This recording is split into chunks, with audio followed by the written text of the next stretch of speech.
Welcome to this installment of Why Worship Services Are Overrated. Some thoughts on Hebrews chapter 10, verse 25. I'm Kevin Chambers, the pastor of Maple Street Church in Lancaster, Ohio, and this is part 6 of a 7-part series examining this verse. Let us not give up meeting together, as some are in the habit of doing, but let us encourage one another, and all the more as you see the day approaching.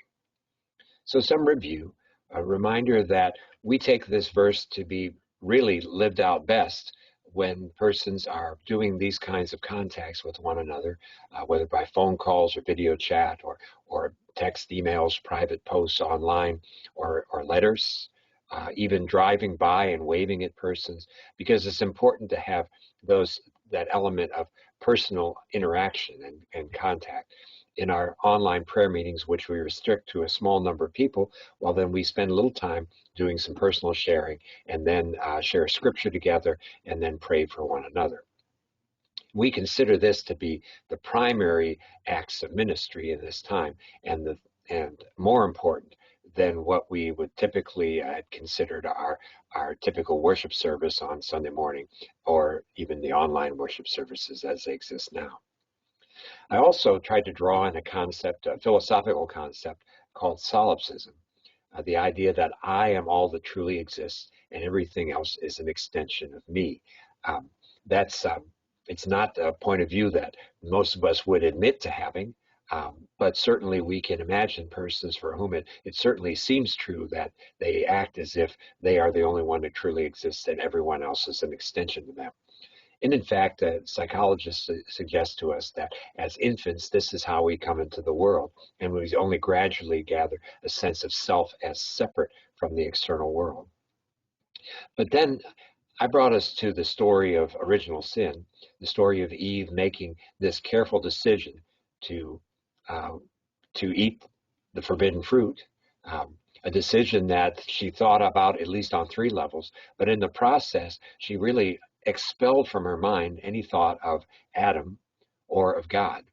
So it really was a kind of solipsism that she looked at the whole world as as an extension of herself when she made this decision, and it was only after taking the fruit. Well, once she made that decision, then the sin happened. I mean, once God was expelled from her mind, then the sin was already there. But now that she's eaten it, then she becomes aware that she's now disconnected from God. I'm going to say a little bit about my own personal life and particularly why this matters so much to me, because I understood my life in my early teen years as I guess if anybody would admit to being a solipsist, I guess that could have been me.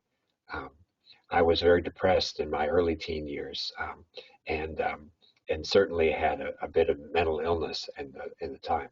I was um, I was very much inwardly directed, as I suspect that's characteristic of most who are depressed.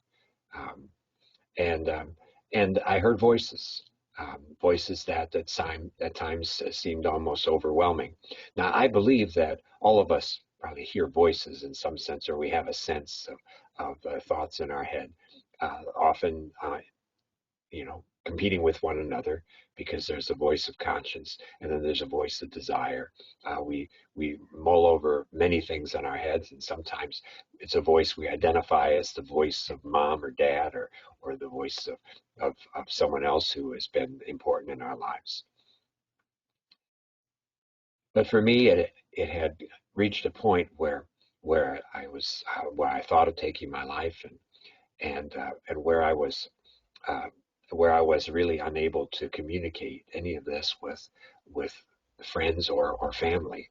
And one of my desires, I remember being in a place where I was in the woods. I was in a beautiful woods and by a beautiful lake, but I didn't have any sense of any of that, because I was mired in those kinds of the thoughts in my head about how I was not able to communicate to anyone. I was not able to connect to anyone, and there was the blame, and there was the fighting within myself.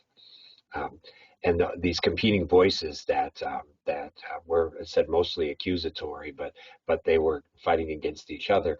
And then a voice that sort of came in the midst of all of that, that seemed to be from somewhere else, that suddenly said, "I'm here, ask me." And I knew when that voice came in, I knew that that was the voice of God. I knew it was not one of my voices.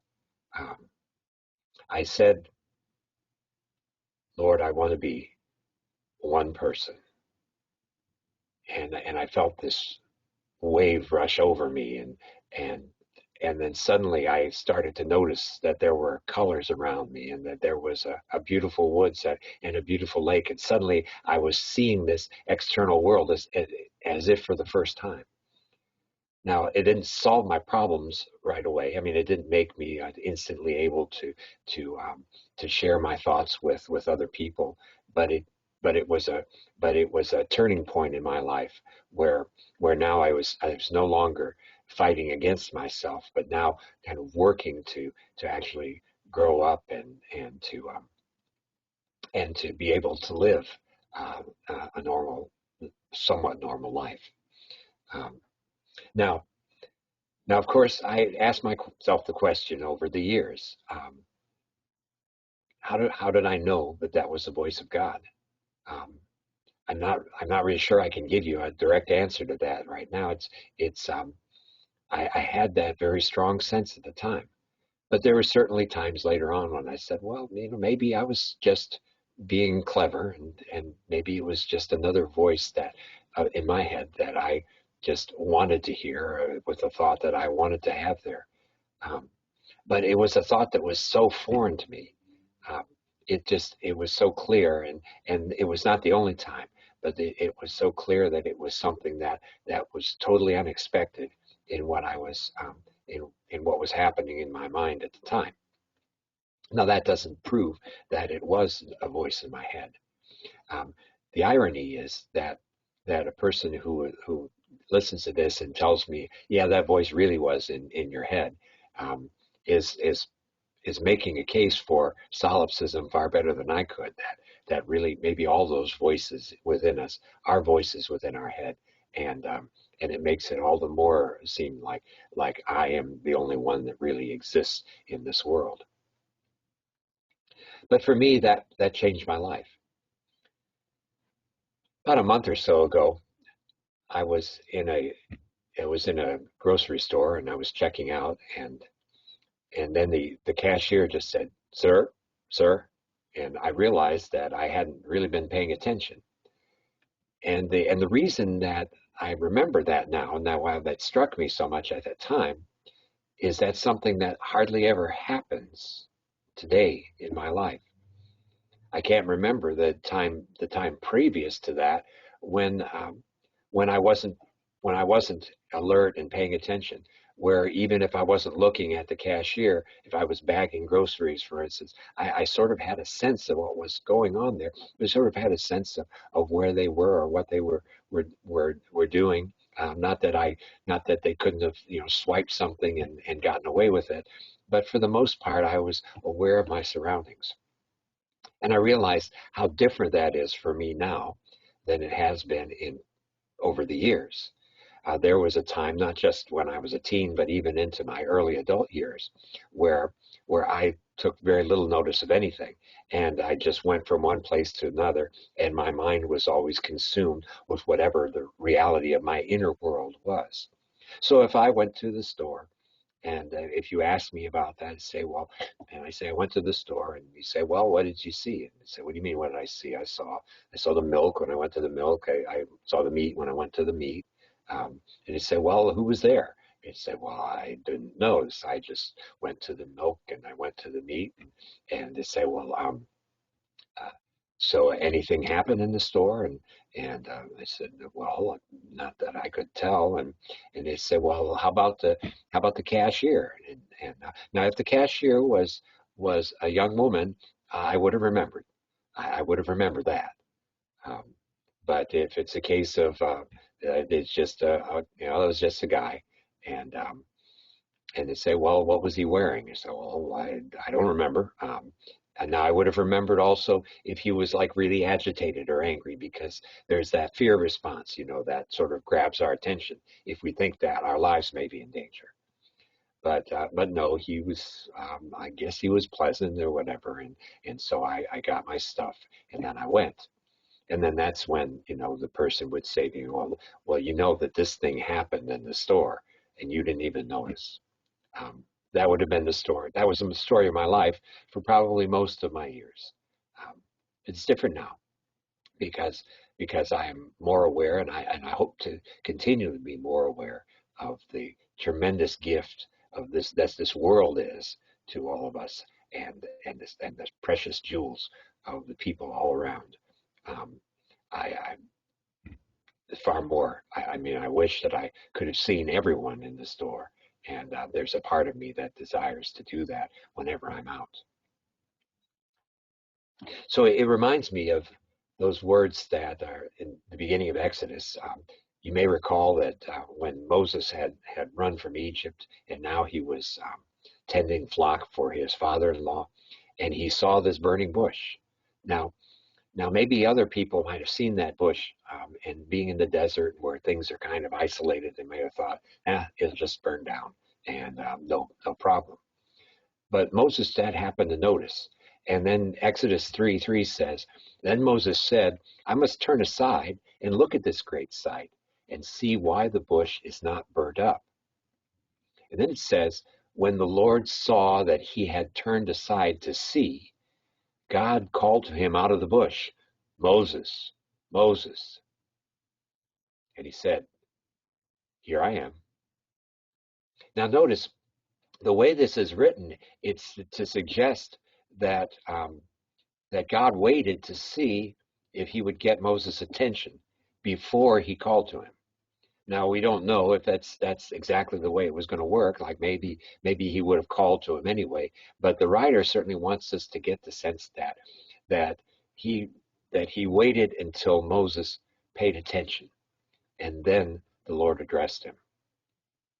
And so with that, I've said a few off the wall things during these sessions, but I'm going to throw another one out to you so you think I'm completely off the deep end.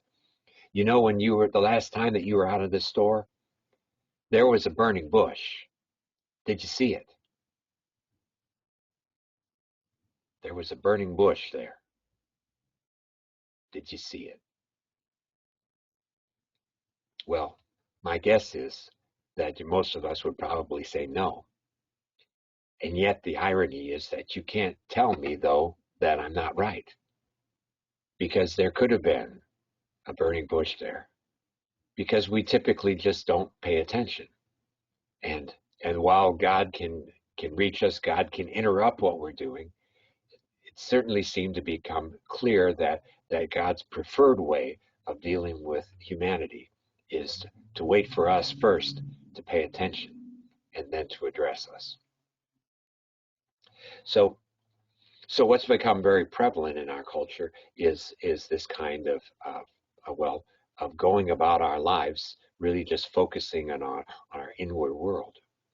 Now that I'm going to think about the wider culture and think about a couple of things related to that. I've thought particularly about the way our culture defines sexual activity or sexual behavior. Um, I mean, this is not the dictionary definition, obviously, of what it means for sexual behavior. But what I'm talking about is the operating definition, the way our culture, whether it's through the entertainment industry or the advertising industry, those things which are very tightly connected. Um, this is the way that they look at sexual behavior, and so this is what I would call their working definition. That it's attending to one's physical pleasure, either alone or by using another person or persons. Now, that's not the most pleasant sounding way to talk about sexual behavior, but I believe it's a more accurate way of what we assume that sexual behavior is attending to my wants and my needs. And that's the assumption that the entertainment industry, the advertising industry, even the pornographic industry are all based upon. That that it is um, that very self-centered sort of thing, and so in that sense, it's as long as it's all about my pleasure, well then the other person, if there's another person involved, then that other person is merely an object for me.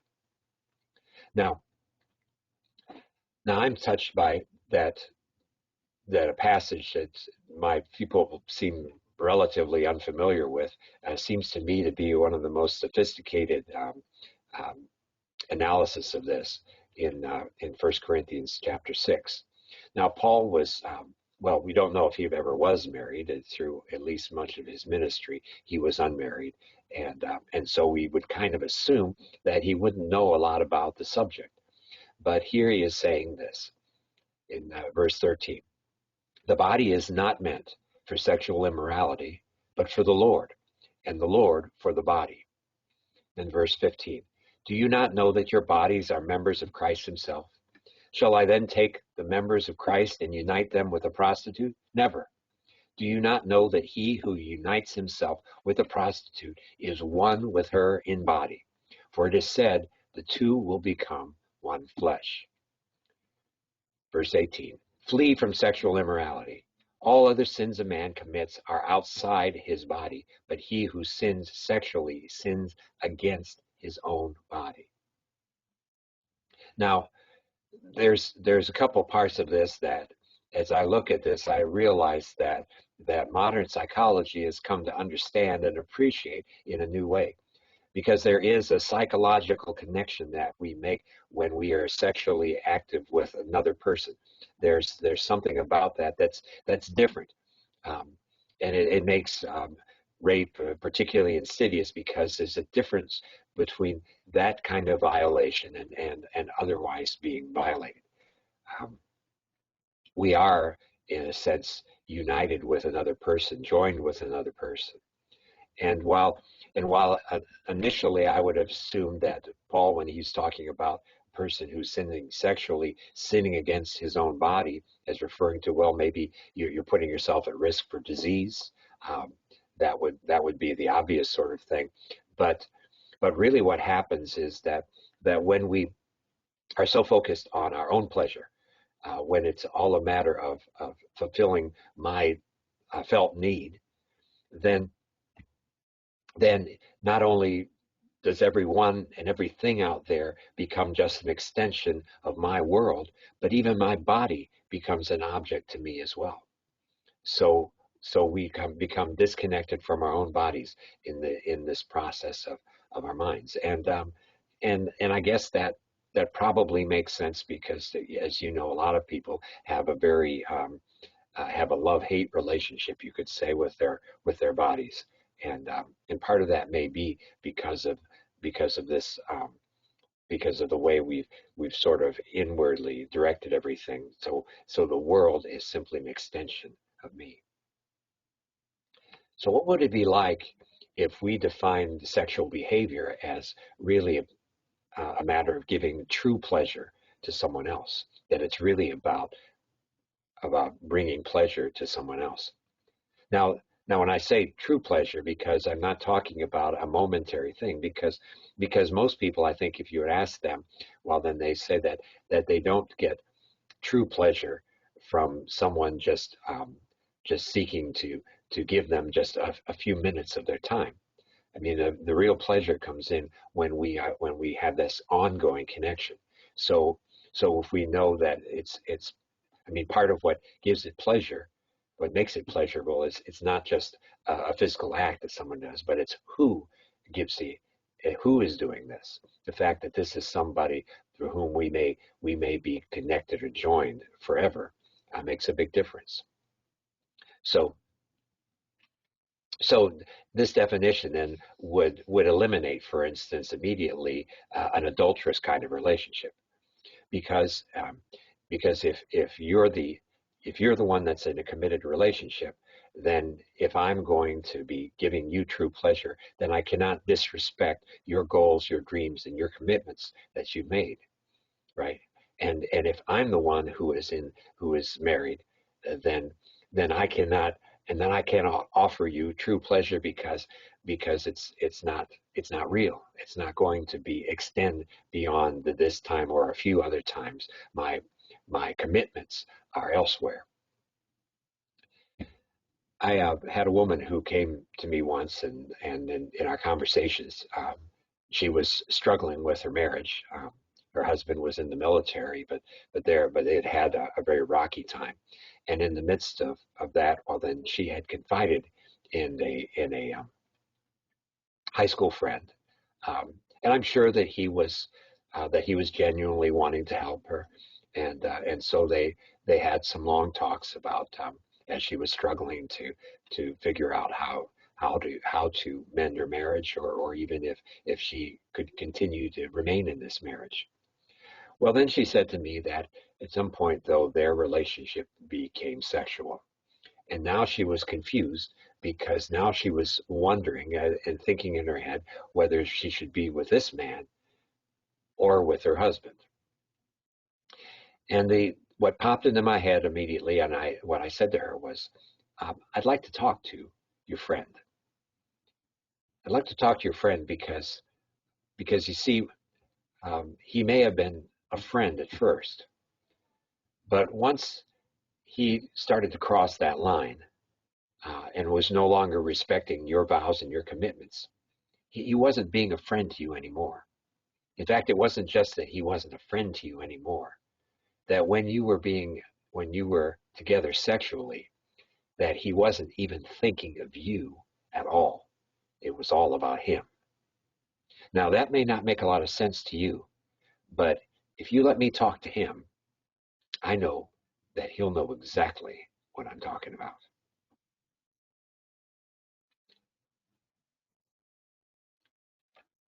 Our our entertainment industry. You remember how entertainment, how even movies used to be a social kind of event, or plays. You would go somewhere, and part of the whole thing was actually going to meet other people to make it a social occasion. And notice how our entertainment now has come more and more to now the individual thing that just happens within your home.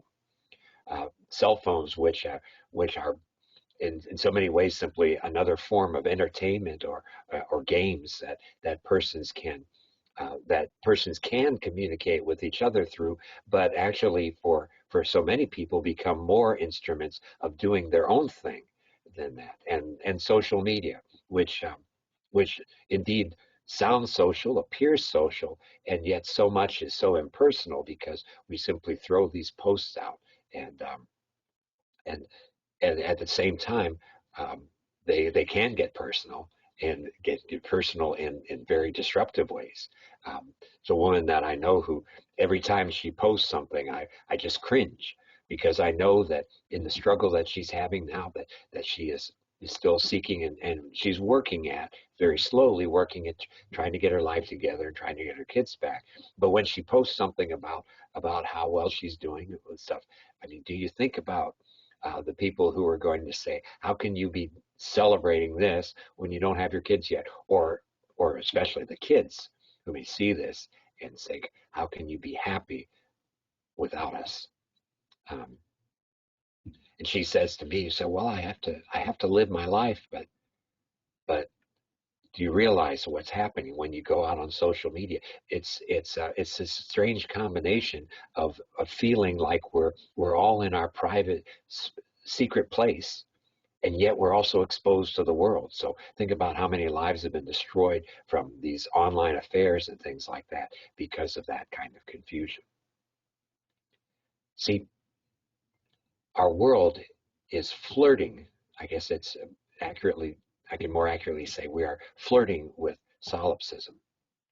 And so it's not really a question of, do we really believe that I am the only one that matters, that it's all about me? Well, whenever we say that, well, then we certainly say right away, well, of course it's not. At the same time, our culture is really pushes us more and more into ourselves, and we have to be reminded again that it is a step of faith to step out of that and say, no, there really is an external world out there, and and there are people who really matter. And as we talk about that more, that'll get at the real heart of what I'm considering when I say why worship services are overrated, and especially when consider all the scriptures that speak against abuses of worship that we find throughout the Bible. We'll be getting to that next time. For now, let's review again our theme verse. Let us not give up meeting together, as some are in the habit of doing, but let us encourage one another, and all the more as you see the day approaching. I thank you for putting up with me even this long, and I hope that this is encouraging to you. For me, I will be continually in a fight against this kind of solipsism that made my life just a depressing hell for so many years early on, but now has blessed me when I've come to believe that there really is a world out there, there really is a God, and there really is persons. I trust here because again, this is that solipsistic kind of medium. I'm trusting that there are real people who are hearing my voice now, and I pray for you, precious Lord, for my sisters and brothers who are out there right now. Remind them that you have called them, that you are willing to use them if they are willing to be used by you, that there's a world that you've created that they have a vital part in, that there are people who need them, who need to be reminded that they matter, who need you, there are people who need them to be your willing vessels. And so, Lord, I encourage my sisters and brothers wherever they are. Remind them that they do make a difference. Remind them that every contact that they make is important. Remind them that this is the fundamental thing for changing our world and in doing our part to bring it back to you. You don't need us, Lord, but you invite us to be a part. I'm honored to do that and humbled to do that because I don't deserve it. We don't deserve it. But you are who you are, and I thank you for that. So, Lord, bless my sisters and brothers, and may all we do glorify you in Jesus' name. Amen.